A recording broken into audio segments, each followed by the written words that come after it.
দেখুন, অনেক ইনভেস্টরেরই কিন্তু একটা কমন প্রবলেম থাকে। পোর্টফোলিও তো দিন দিন বাড়ছে, কিন্তু সেই টাকা দিয়ে আজকের দরকার মেটানোর মতো কোনো ক্যাশ ফ্লো আসছে না। মানে টাকা বাড়ছে ঠিকই, কিন্তু মাসের শেষে হাতে কিছুই আসছে না। প্রশ্নটা কিন্তু একদম খাঁটি, তাই না? লম্বা সময়ের জন্য টাকা জমিয়ে রাখা অবশ্যই একটা দারুণ ব্যাপার, কিন্তু সেই টাকা থেকে যখন বর্তমানের জন্য কোনো আয় হয় না, তখন একটু হতাশ লাগাই তো স্বাভাবিক। চলুন, আজ আমরা এই সমস্যারই একটা দারুণ সমাধান খুঁজব। তাহলে চলুন দেখে নেওয়া যাক আজ আমাদের এই ইনকাম টুল কিটে কি থাকছে। আমরা ধাপে ধাপে কথা বলবো কিছু অসাধারণ টুল নিয়ে, যা আপনার পোর্টফোলিও থেকেই একটা নিয়মিত আয়ের ব্যবস্থা করে দিতে পারে।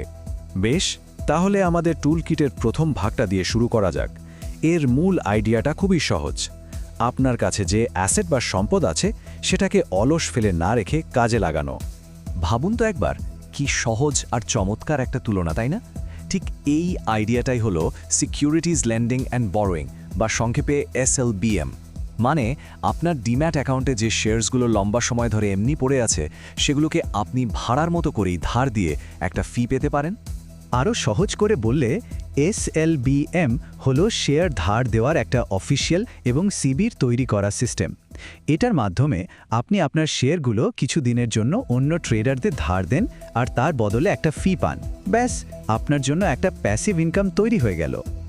এখন প্রশ্ন আসতেই পারে, এটা কতটা নিরাপদ? আর এখানেই এর আসল মজাটা। পুরো সিস্টেমটা সেবি কন্ট্রোল করে, তাই সবকিছু একদম স্বচ্ছ। আর আপনার শেয়ার যে ফেরত পাবেন, তার গ্যারান্টি দেয় এক্সচেঞ্জের ক্লিয়ারিং কর্পোরেশন। সবচেয়ে বড় কথা কি জানেন? শেয়ার ধার দেওয়ার পরেও ডিভিডেন্ড বা বোনাসের মতো সব সুবিধাই কিন্তু আপনি পাবেন। মানে আপনার লম্বা সময়ের ইনভেস্টমেন্টটা আর অলস পড়ে থাকবে না। আচ্ছা, এবার ভাবুন তো, দেশের বড় বড় শপিং মল বা ঝাঁ চকচকে অফিস বিল্ডিংয়ের ভাড়ার একটা অংশ যদি প্রতি মাসে আপনার অ্যাকাউন্টে আসতো, আর তার জন্য আপনাকে কোটি কোটি টাকা দিয়ে পুরো বিল্ডিংটা কিনতেও হতো না। ঠিক এখানেই আসে রিটসের কনসেপ্ট। রিটস অনেকটা মিউচুয়াল ফান্ডের মতো, কিন্তু এটা শেয়ারের বদলে দেশের সেরা কমার্শিয়াল প্রপার্টিতে ইনভেস্ট করে। আপনি যখন একটা REITর ইউনিট কেনেন, তখন আসলে আপনি ওই বিশাল রিয়েল এস্টেট পোর্টফোলিওর খুব ছোট্ট একটা অংশের মালিক হয়ে যান, আর ওই প্রপার্টিগুলো থেকে যে ভাড়া আসে, সেখান থেকেই নিয়মিত আয় পেতে থাকেন। তো এবার আমরা চলে যাব আমাদের টুলকিটের পরের অংশে। এখানে আমরা এমন একটা ইনভেস্টমেন্টের কথা বলবো, যেটা সরাসরি দেশের হাইওয়ে, পাওয়ার লাইন, এই সব কিছুর সঙ্গে যুক্ত। দেখুন, রিটস আর ইনভিটসের মধ্যে আসল তফাৎটা হলো এদের আয়ের উৎসে।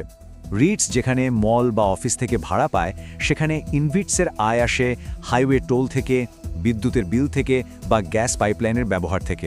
দুটোর গঠন প্রায় একই, কিন্তু টাকা আসার রাস্তাটা একদম আলাদা।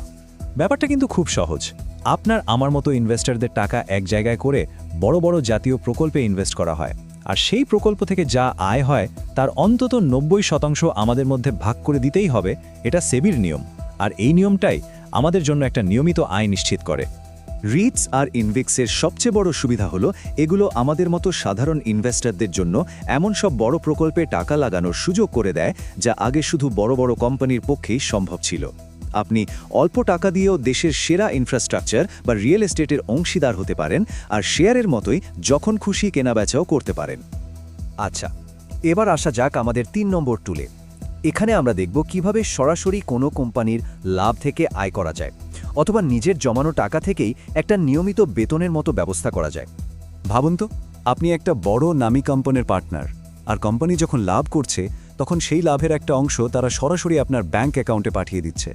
এটাই হলো ডিভিডেন্ড। নিজের স্টক বিক্রি না করেই এটা একটা দারুণ প্যাসিভ ইনকামের রাস্তা। ডিভিডেন্ড ইল্ড কিন্তু একটা খুব কাজের জিনিস। এটা আপনাকে বলে দেয় যে আপনার বিনিয়োগের ওপর আপনি কত শতাংশ ক্যাশ রিটার্ন পাচ্ছেন।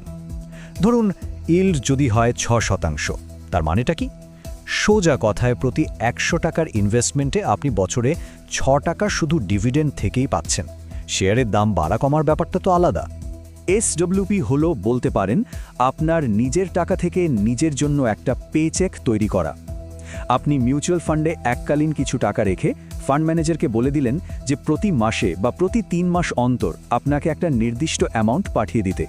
এই চার্টটা একবার দেখুন, কি দারুণ একটা ব্যাপার। ভাবুন, 30 লক্ষ টাকা রেখে প্রতি বছর 1.2 লক্ষ টাকা করে তুলেও নিচ্ছেন। আবার আপনার ইনভেস্টমেন্ট যদি বছরে গড়ে 12% করে বাড়ে, তাহলে 20 বছর পর আপনার আসল টাকাটা কমার বদলে বেড়ে প্রায় 1.9 কোটি টাকা হয়ে যেতে পারে। এটা সত্যি অসাধারণ। আমাদের টুলকিটের একেবারে শেষ বিকল্পটি হলো তাদের জন্য যারা বাজারের কোনো রকম ওঠানামা বা ঝুঁকি নিতে চান না। তাদের জন্য একটা নির্দিষ্ট আর সুরক্ষিত আয় দরকার। চলুন এবার একটা সরকার সমর্থিত বিকল্প নিয়ে কথা বলা যাক। বিশেষ করে যারা রিটায়ার করেছেন বা যারা ঝুঁকি একদমই পছন্দ করেন না, তাদের জন্য এই অপশনটা একদম পারফেক্ট। এখানে আপনার আসল টাকাটা সুরক্ষিত থাকে আর প্রতি মাসে একটা নির্দিষ্ট টাকা পাওয়ার গ্যারান্টি থাকে। Post office monthly income scheme বা POMIS এর সবচেয়ে বড় আকর্ষণ হলো এটা ভারত সরকার সাপোর্ট করে, তাই আপনার টাকা এখানে 100% সুরক্ষিত। আপনি একবারে কিছু টাকা জমা রাখেন আর পোস্ট অফিস আপনাকে প্রতি মাসে তার উপর সুদ দেয়। 5 বছরের মেয়াদ শেষ হলে আপনার পুরো টাকাটা ফেরত। যারা কোনো রকম জটিলতা ছাড়া একটা স্টেবল আর প্রেডিক্টেবল ইনকাম চান, তাদের জন্য এটা আদর্শ। তো আমরা এতক্ষণ বেশ কয়েকটা শক্তিশালী টুল নিয়ে কথা বললাম, কিন্তু আসল প্রশ্ন হলো নিজের প্রয়োজন, বয়স আর ঝুঁকি নেওয়ার ক্ষমতা অনুযায়ী কোন টুলটা বা কোন টুলগুলোর কম্বিনেশন আপনার জন্য সঠিক হবে। আমাদের পুরো আলোচনার সারসংক্ষেপটা হলো এই টেবিলটা দেখুন। প্রত্যেকটা টুলের ঝুঁকির লেভেল আর আয়ের সোর্স কিন্তু আলাদা। যেমন পমিসে ঝুঁকি প্রায় নেই বললেই চলে, কিন্তু আয়টাও ফিক্সড। অন্যদিকে রেটস বা ডিভিডেন্ড স্টকে বেশি আয়ের সম্ভাবনা আছে, কিন্তু তার সাথে বাজারের ঝুঁকিও আছে। আপনার প্রধান লক্ষ্য যদি হয় ক্যাপিটাল প্রোটেকশন, তাহলে পমিস ভালো। আর যদি একটু ঝুঁকি নিয়ে বেশি আয় করতে চান, তাহলে অন্য অপশনগুলো দেখতে পারেন। তাহলে আসল কথাটা হলো শুধু টাকা জমানোই যথেষ্ট নয়, সেই টাকা থেকে নিয়মিত একটা আয় তৈরি করাটাও একটা আর্ট। এই টুলকিটটা আপনাকে সেই রাস্তাটাই দেখানোর জন্য। এখন ভাবার বিষয় হলো আপনার নিজের ফাইন্যান্সিয়াল গোলের জন্য এই টুলগুলোর মধ্যে কোনগুলো সবচেয়ে কাজে লাগবে।